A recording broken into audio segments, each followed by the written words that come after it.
At first glance, Tunic looks like it would be a relatively easy adventure and you'll be in for a smooth ride, but you'll quickly realise that that isn't the case and in fact requires you to be cunning, adaptable and most of all, smart with how you approach things. Welcome to my preview of Tunic. I'm Kirk from the Grumpy Gamers podcast, so let's dive right in and discuss the game that's got everybody talking. When you load up the game for the first time, you'll no doubt be in awe of how great everything looks. With an isometric view similar to games like Hades or Death's Door, it's very vibrant and extremely colourful. The game draws inspiration from early Legends of Zelda titles by design, but it is a complex Souls-like game that you'll find gives you little in the way of direction, thus forcing you to use your initiative. The game puzzles will have you scratching your head at times, whilst also encouraging you, as you must to progress, changing up your tactics to proceed further. You'll also find yourself possibly being in a place that you shouldn't be at that point, as you'll be potentially underpowered for the fight, such as certain enemies requiring the shield to be able to protect yourself in the short spaces of time that they repeatedly fire at you.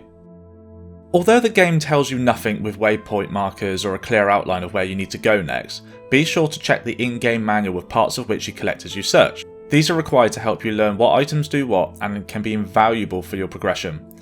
It is beautifully crafted and is highly reminiscent of gaming manuals that were provided in the games of the 90s, even including markups within which it appears to be written in biro.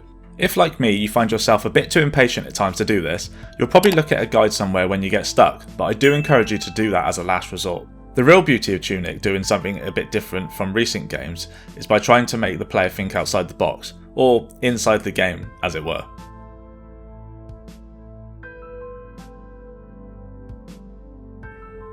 The combat is simple yet incredibly varied. You have a basic set of moves including slash, dash and block, but as previously mentioned, the way you approach a battle will be the difference between surviving or dying, and you may quickly find yourself transported back to the last shrine you checkpointed at.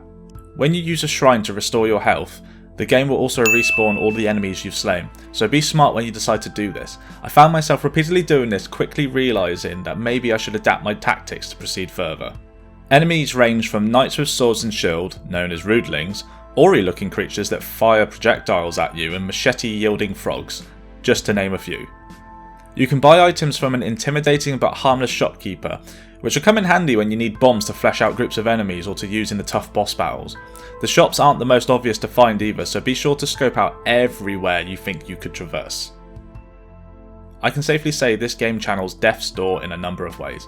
However, if you've seen my mini review on that, you'll know I wasn't able to connect with the game the way that I wanted to. To that end, I prefer the mechanics of Tunic over the prior, as everything feels a lot tighter to me, in a way that makes me want to continue playing and see how far I can get. One gripe I had is when you opened up your inventory, pressing LB, pressing B to escape wasn't the right thing to do, as pressing B assigns a weapon to that button such as your stick, sword or a bomb. It's an annoyance, but I quickly got over it.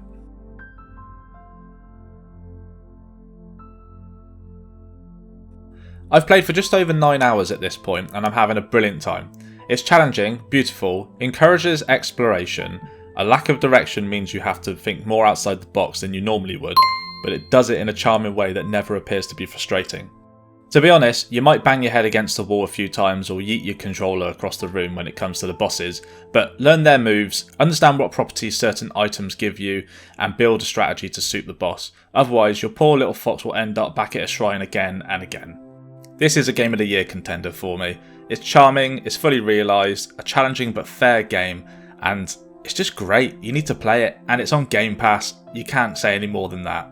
As always, thank you for watching this video. So once you've liked and subscribed to us on YouTube, you can follow us on Twitter, watch us live on Twitch, or even better, if you want to hear from us, be sure to check out our Grumpy Gamers podcast, which is available every Wednesday on Spotify, Apple Podcasts, Google Podcasts, or wherever you download your pods. But for now, it's GG.